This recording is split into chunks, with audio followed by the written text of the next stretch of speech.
যাও বাইরে ঘুরে এসো, পারলে বাজার থেকে ধার করে হলেও একটু চাল নিয়ে এসো। দেখি যদি কোনো সহৃদয় ব্যক্তি চাল দেয়।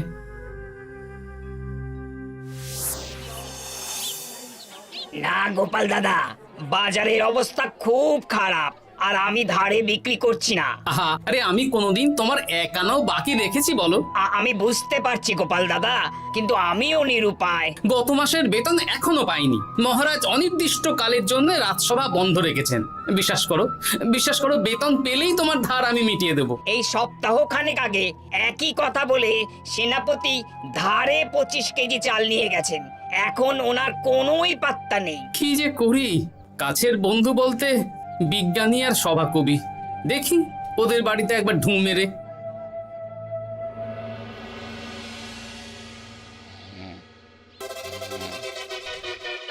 কৃষ্ণনগর কৃষ্ণনগর কৃষ্ণনগর শূন্য। হ্যাঁ, এবারে একটা মোহরও নেই। জাহাপানা সর্বনাশ হয়ে গেছে। কি হলো? পালে বাঘ পড়েছে নাকি? এই ঘুমের 12টা বাজিয়ে দিলে। জাহাপানা, এবারে কৃষ্ণনগর থেকে একটা মোহরও খাজনা আসেনি। হ্যাঁ, বলো কি? 1 মাস আগে বাৎসরিক খাজনা দেওয়ার শেষ দিন ছিল, কিন্তু এখনো একটা মোহরও খাজনা আসেনি। না জাহাপানা। পড়েছে এই বেগমের জন্য হীরের হার, হীরের কানের দুল, হীরের নাকছাবি বানাতে দিয়েছি। উজির, যা হোক করে কৃষ্ণনগর থেকে আমার খাজনা চাই। তাহলে তো কৃষ্ণচন্দ্রকেই তলব করতে হবে। যা করার করো। বাবা, এই সময় তোমার শখ হয়েছে ময়না পোষা? আরে না না, আমি পুষিনি। একটা পশ্চিমের গ্রামে কদিন আগে ঘুরতে গিয়েছিলাম। আচ্ছা, ওখান থেকে নিয়ে এসেছো? না, তাও আনিনি, ছোলা খেতে দিয়েছিলাম। দেখি তারপর আমার পিছনে উড়ে উড়ে চলে এসেছে। বাবা, এ তো ভালো কথা। বিয়ে তো করলে না, তাও একটা সঙ্গী জুটেছে। এ যে সে পাখি নয় গোপাল, এ ময়না কথা বলে, দেখবে। এই ময়না, বলো তো গোপাল এসেছে। আরে বাস, বলো তো গোপালের ভুঁড়ি আছে আমার নেই। বেশ। এ ভোরবেলা আমার কাছে আসে, সারাদিন আমার কাছে থাকে, আবার সন্ধে হলেই নিজের বাসায় নিজেই ফিরে যায়। বুদ্ধিমান পাখি। ওই গ্রামে শাখে শাখে ঝাঁকে ময়না। বেশ, বুঝলাম। তা বিজ্ঞানী, তোমার কাছে আমি আসলে একটা দরকারে এসেছি। বলো কি দরকার? আসলে ওই টানাটানির সংসার চলছে, বুঝলে। বাড়িতে চাল বাড়ন্ত, কদিন পরে হাঁড়ি চড়বে না। তুমি কিছু পয়সা ধার দিতে পারবে? আরে এমন করে বলছো কেন? আমার তো সংসার নেই, এত খরচও নেই। তুমি বাড়ি যাও, আমি 2 বস্তা চাল পাঠিয়ে দেব। ধন্যবাদ বিজ্ঞানী, তোমার মতো বন্ধু পাওয়া মুশকিল। বন্ধুত্বে এইসব ধন্যবাদ দেওয়ার দরকার নেই, একে অপরের পাশে থাকলেই হলো।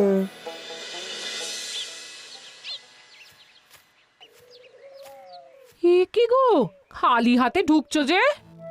বিজ্ঞানী আমাদের 2 বস্তা চাল পাঠাবে, তাই কিছুটা হলেও চিন্তা কমলো, বুঝলে। ওমা, এই তো সারা বাজার ঘুরে তো ধারে চাল পেলাম না। অগত্যা বিজ্ঞানীর বাড়ি গেলাম। উনি সত্যি তোমার বন্ধু?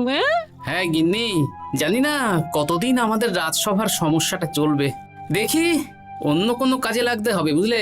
এই দেখো যা করার তাড়াতাড়ি করো, এভাবে তো আর চলতে পারে না গো।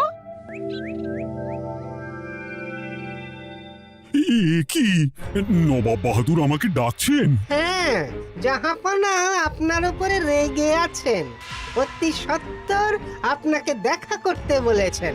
এবারে চাষাবাদের মন্দার কারণে রাজস্ব আদায় তেমন ভালো হয়নি, তাই খাজনা পাঠাতে পারিনি। আর কিছুদিন অপেক্ষা করতে বলুন, আমি ঠিক খাজনা পাঠিয়ে দেব। এখন আর খাজনা নিয়ে কথা বলবেন কিনা জানি না। আপনাকে নবাব এই আদেশ পাঠিয়েছেন, আপনি 2 দিনের মধ্যে নবাব বাহাদুরের সাথে দেখা করবেন। আচ্ছা, ঠিক আছে।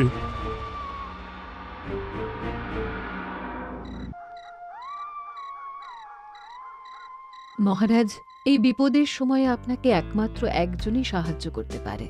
আর সে হলো গোপাল। আমি কোন মুখে গোপালকে ডাকবো বলো তো রানী? দীর্ঘদিন ওদের বেতন দিতে পারছি না। গোপাল এরকম স্বার্থপর মানুষই নয় যে নিজের কাজের সময় কাজী আর কাজ ফুরলে বাজি হয়ে যাবে। আপনি একবার বলেই দেখুন না।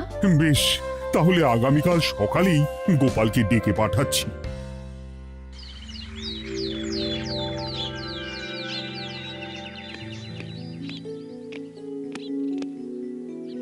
আসতে পারি মহারাজ? হ্যাঁ গোপাল, এসো এসো। মহারাজ আমাকে হঠাৎ ডেকে পাঠালেন যে? শোনো, নবাব বাহাদুর বলেছেন ওখানে যেতে হবে, কারণ এবারে কৃষ্ণনগর থেকে কোনো খাজনা পৌঁছয়নি। মহারাজ, আপনি গেলেও বিপদ, না গেলেও বিপদ। হ্যাঁ, সেটাই তো আমাকে সবচেয়ে বেশি ভাবাচ্ছে, কিন্তু না গেলেই যে নয়। তাহলে এক কাজ করি মহারাজ, আমিও বরং আপনার সাথে যাই। যা বিপদ আসবে একসাথে লড়বো। ও গোপাল, তুমি যেন আমার বুক থেকে পাথর নামিয়ে দিলে। তোমাকে যে কি বলে ধন্যবাদ জানাবো। তাহলে কখন বেরোবেন বলুন? আজকে সন্ধ্যের দিকে বেরিয়ে পড়বো, তাহলে কাল সকাল সকাল মুর্শিদাবাদ পৌঁছে যাব। কতদিন থাকতে হবে তো কিছুই জানি না, তাহলে ওই 3-4টে জামা কাপড় ধুতি নিয়ে নেব, কি বলেন? হ্যাঁ হ্যাঁ, তাই নিও। তাহলে সন্ধ্যেবেলা রাজবাড়িতে এসো, একসাথেই বেরিয়ে পড়বো। আচ্ছা মহারাজ। বলি, তোমার কি মুর্শিদাবাদে না গেলেই নয় গো? আমাকে তো যেতেই হবে গিন্নি। জানি নবাব বাহাদুর কিভাবে ছক করে কল করে, তুমি সাবধানে থেকো গো। দেখো, আমি যখন যাচ্ছি তখন নবাব বাহাদুরকে এবার সাবধানে থাকতে হবে। হ্যাঁ, ঠিক আছে, মাথা ঠান্ডা রাখবে, বেশি ওস্তাদি করতে যাবে না।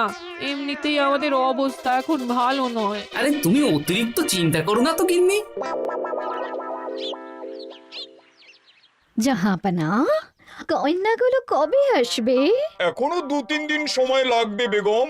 এত সময় লাগছে কেন জাহাপনা? দেশের কোণে কোণে খুঁজে সেরা সেরা হিরে দিয়ে বানানো হচ্ছে, যে সময় তো লাগবেই বেগম। তাহলে তো অনেক খরচ হচ্ছে। তাও হচ্ছে বটে, কিন্তু তোমার জন্য আমি সব করতে পারি। আমাদের মুর্শিদাবাদের হীরালালের হাতের কাজ দেশের সেরা। আপনি সত্যি আমাকে ভালোবাসেন, আমার জন্য এত খরচ করে গয়না বানিয়ে দিচ্ছেন। তুমি খরচ নিয়ে এত চিন্তা করো না। কৃষ্ণনগর থেকে এই বছর ভালো খাজনা প্রাপ্য ছিল, কিন্তু এখনো একটা কানাকড়িও আসেনি। তাহলে আপনার গয়না বানাতে যা খরচ হবে সব আপনার সিন্দুক থেকে দিয়ে দেবেন? না না না, কৃষ্ণনগর থেকেই আদায় করব, ওকে তলব করেছি। আচ্ছা, সহিস, গাড়ি ছাড়ো। যথাজ্ঞা মহারাজ। এই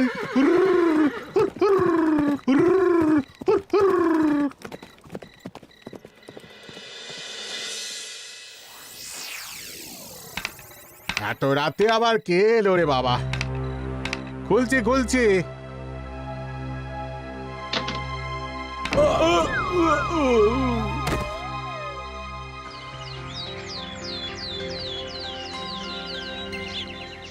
সর্বনাশ হয়ে গেছে জাহাপানা। কি হয়েছে হীরালাল? নবাব বাহাদুর, মহারাজ কৃষ্ণচন্দ্র আর গোপাল এসেছেন আপনার সাথে দেখা করতে। ওদের দরবারে আসতে বলো। হ্যাঁ, এবার বলো হীরালাল, কি হয়েছে? এই তোমার মাথায় পট্টি কেন? জাহাপানা, গত রাতে আমার সর্বস্ব লুট হয়ে গেছে। বলো কি হীরালাল? তোমার কাছেই তো বেগমের হীরের সব গয়নাগাটি বানাতে দিয়েছিলাম। হ্যাঁ জাহাপানা, সব গেছে। আমার মাথায় মেরে সব লুট করে নিয়ে গেছে। এবার আমি কি করব জাহাপানা? বেগম সাহেবা, আপনার গয়না যে হীরালাল শেখরার কাছে জাহাপনা বানাতে দিয়েছিলেন, ওনার সব লুট হয়ে গেছে। মানে? আমি এক্ষুনি নিজের কানে শুনে এলাম, এখন হীরালাল শেখরা এসেছে। আমি এক্ষুনি যাচ্ছি। কি করব জাহাপানা? আমার তো সব শেষ হয়ে গেল। আমি কোনো কথা শুনতে চাই না। আমার ওই হীরের গয়নাগুলো চাই। চাই বললেই তো পেয়ে যাবে না। এখন এই গয়না শুধু নয়, হীরালালের সব সোনা দানা চুরি হয়ে গেছে। সেগুলো খুঁজে পেতে হবে। বিগত কয়েক বছর আমার মুর্শিদাবাদে কোনো চুরি ডাকাতি হয়নি। প্রত্যেকটা গ্রামবাসী সুখে শান্তিতে আছে। বাইরের কোনো শত্রু আসারও সুযোগ নেই। গ্রামের সীমানায় দিন রাত প্রহরী থাকে। যদি এসেও থাকে পালাতে পারবে না। এবারে তাহলে চোরটা কে বুঝবো কি করে? এসব সামান্য চোর ধরার কাজ আমার কাছে নস্যি। জাহাপনা, আপনি যদি কৃষ্ণনগরের এবছরের খাজনা মকুব করে দেন, তাহলে আমি চোর ধরার ক্ষেত্রে সাহায্য করতে পারি। ঠিক আছে কৃষ্ণচন্দ্র, তোমার এই গোপাল যদি চোর ধরে দিতে পারে তাহলে এবছরের খাজনা মুকুব। আগে আমি ওই শ্যাকরার সাথে একান্তে কিছু কথা বলতে চাই। বেশ, প্রহরী প্রহরী, তুমি গোপাল আর শ্যাকরাকে একটা ঘরে নিয়ে যাও। আসুন। এবার আপনি চুরির ঘটনাটা বলুন। চুরি না, ডাকাতি। সে যাই হোক, বলুন বলুন। গতকাল রাতে, তারপর সকালে জ্ঞান ফিরে ঘরে গিয়ে দেখি সব ফাঁকা। আমার ঘরের সাথেই লাগোয়া দোকান। আচ্ছা, দেখুন, আমি আপনার কথা শুনে আর একটু আগের যা আলোচনা শুনলাম তার থেকে মনে হচ্ছে এই চোর স্থানীয় চোর। কি করে বুঝলেন? কারণ বাইরের চোর হলে তো এত নিখুঁত কাজ করা সম্ভব নয়। চোর নিশ্চয়ই আপনাকে ব্যক্তিগতভাবে চেনে। হ্যাঁ, এবার মশাই আপনি বলুন তো, আপনার কোনো শত্রু আছে? না, শত্রু নেই তেমন। আমার সাথে কারো সম্পর্ক খারাপ নেই। আর আমাদের পাড়ায় সবাই ব্যবসায়ী, সবাই সম্ভ্রান্ত লোকজন। বেশ, তাহলে সব ব্যবসায়ীদেরকেই রাখতে হবে। আমি নবাব বাহাদুরকে বলে দিচ্ছি, আপনি এখন আসুন। নবাব বাহাদুর, আপনি ওই গ্রামের সকল ব্যবসায়ীদের আপনার মহলে ডাকার ব্যবস্থা করুন। সবাই কিন্তু বেশ সম্ভ্রান্ত ব্যবসায়ী। সে হোক না, ওই গ্রামে তো সবাই ব্যবসায়ী, আর বাইরের কোনো লোক গ্রামে ঢোকেনি বা বাইরেও যায়নি। তাই যদি কেউ চোর থেকে থাকে তাহলে ওই ব্যবসায়ীদের মধ্যেই আছে। বেশ, আমি সবাইকে আমার মহলে নিয়ে আসার ব্যবস্থা করছি। আর একটা ফাঁকা বড় ঘর চাই, যেখানে চোর ধরার পরীক্ষা হবে। আর সেই ঘরে আমাদের কৃষ্ণনগরের ঘোড়া চোর ধরবে। হ্যাঁ, ঘোড়া চোর ধরবে? হ্যাঁ, যে ঘোড়ার গাড়িতে আমরা এসেছি সেই ঘোড়া। যদি চোর না ধরতে পারো তাহলে পুরো খাজনা তো গায়ের জোরে নেব, সাথে সাথে কৃষ্ণনগরটাও কেড়ে নেব। আমার উপর একটু ভরসা রাখুন নবাব বাহাদুর, আর যা বললাম করুন। বেশ, শুনুন, এই ঘরে আমার এক প্রিয় ঘোড়া আছে, আর সামনে একটা বালতিতে ছোলা সেদ্ধ রাখা আছে। আপনারা সকল ব্যবসায়ীগণ একে একে যাবেন, দরজা ভিতর থেকে বন্ধ করবেন, আর ঘোড়াকে এক মুঠো করে ছোলা খাইয়ে ফিরে আসবেন। তারপর কি বাড়ি চলে যাব? না, সবার ছোলা খাওয়ানো হয়ে গেলে আমি ঘোড়ার কাছে যাব, আর ঘোড়া কানে কানে আমাকে বলে দেবে কে চোর। তাহলে আর দেরি কেন, সবাই একে একে যাও।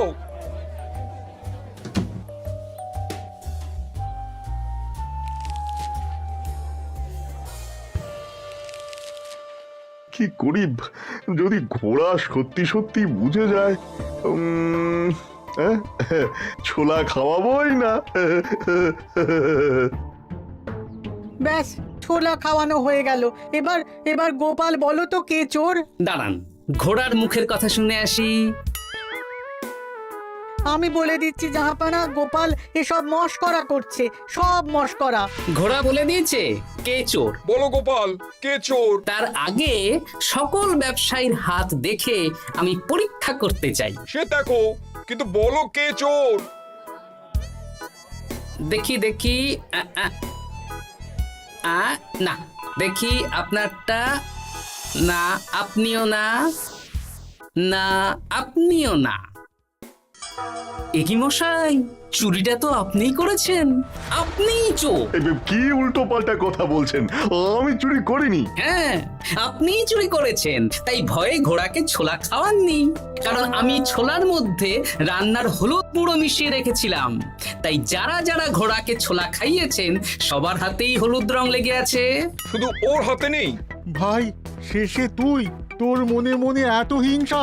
ভাই মানে? আরে ও তো আমার খুড়তো ভাই পান্নালাল, ওরও সোনা গয়নার ব্যবসা। ব্যাস, এবার তাহলে বলেই দিন পুরো ব্যাপারটা, কারণ এখান থেকে পালানোর কোনো পথ নেই। ভুল হয়ে গেছে দেখাবো না, আমার দাদা আমার থেকে অনেক বেশি রোজগার করতো, তাই আমার মনে মনে হিংসে ছিল। তারপর বেগম সাহেব আর হীরের গয়না বানানোর এত বড় বায়না পেল, তাই হিংসা আরো বেড়ে গেল। আর তুই চুরি করলি? চুরির সব জিনিস কোথায় আছে? আমার বাড়িতেই আছে দেখাবো না। সাব্বাস গোপাল, সাব্বাস, তোমার কি বুদ্ধি! তাহলে জাহাপানা কথা মতন আমাদের এই বছর তাহলে খাজনা দিতে হচ্ছে না। না, কথা যখন দিয়েছি তখন আমি তো আর কথার খেলাপ করতে পারি না। আচ্ছা গোপাল, তোমার তো এত বুদ্ধি, আমার একটা শখ পূরণ করতে পারবে? কি শখ বলুন নবাব বাহাদুর। আমার অনেক দিনের ইচ্ছে একটা হাওয়া মহল বানাবো, কিন্তু ঘরামি রাজমিস্ত্রি কেউই বানাতে পারবে না বলছে। তুমি কি বানিয়ে দিতে পারবে? আগে পারবো জাহাপনা, কিন্তু তার বদলে আমি কি পাবো? আগামী 5 বছর কৃষ্ণনগরের খাজনা মুকুব, আর তোমাকে আমি 100 মোহর উপহার দেবো। বেশ, তাহলে আপনি আমাকে দিন 7 সময় দিন, আর 7 দিন পরে আমার বাড়ির সামনে চলে আসুন। হাওয়া মহল বানিয়ে রাখবো, আপনি নিয়ে যাবেন। বেশ, তাহলে 7 দিন পরে কৃষ্ণনগরে দেখা হচ্ছে। যদি না বানাতে পারো তাহলে কিন্তু আগামী 5 বছর কৃষ্ণনগরকে দ্বিগুণ খাজনা দিতে হবে, এই আমি বলে দিলাম। বেশ, রাজি।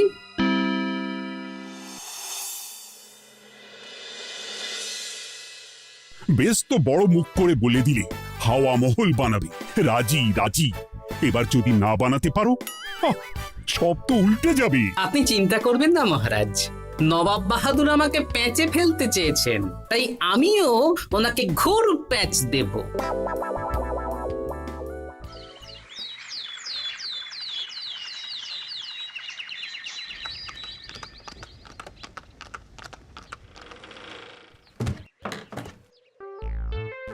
কি গোপাল, আরে কোথায় আমার হাওয়া মহল?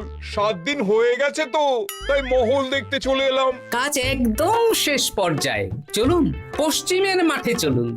গিন্নি, তুমি মহারাজকে খবর দাও আর বলো পশ্চিমের মাঠে চলে আসতে। আরে তাড়াতাড়ি কর, তাড়াতাড়ি কর। ওই দেখুন, আপনার হাওয়া মহল তৈরি হয়ে গেছে। কই? ওপরে দেখুন। ওরে, নবাবের হাওয়া মহল বলে কথা, ইট কথা হয়ে গেছে।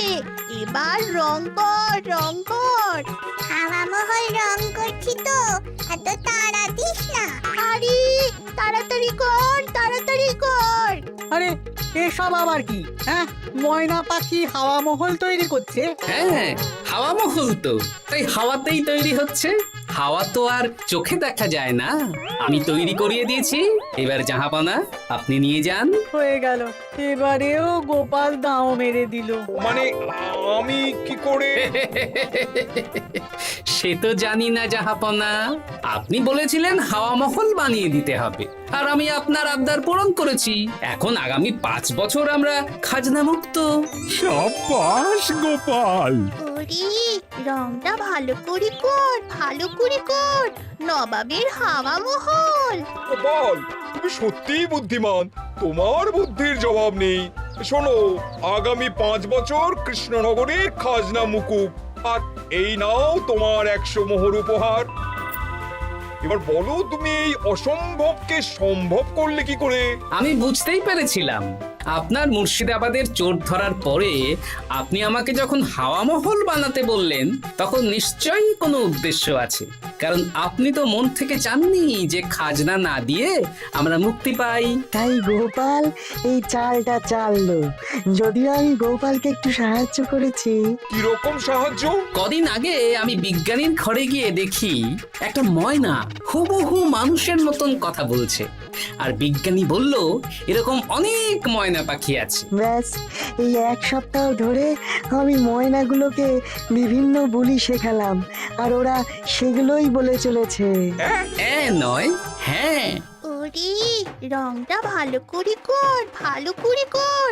নবাবের হাওয়া মহল। মহারাজ, 100 মোহর আপনি রাখুন। আমাদের সব সভাসদদের এই মোহর থেকেই আপাতত বেতন দিয়ে রাজসভা শুরু করুন। ধন্যবাদ গোপাল, তোমাকে আমার সভাসদ পেয়ে আমরা সবাই ধন্য। আর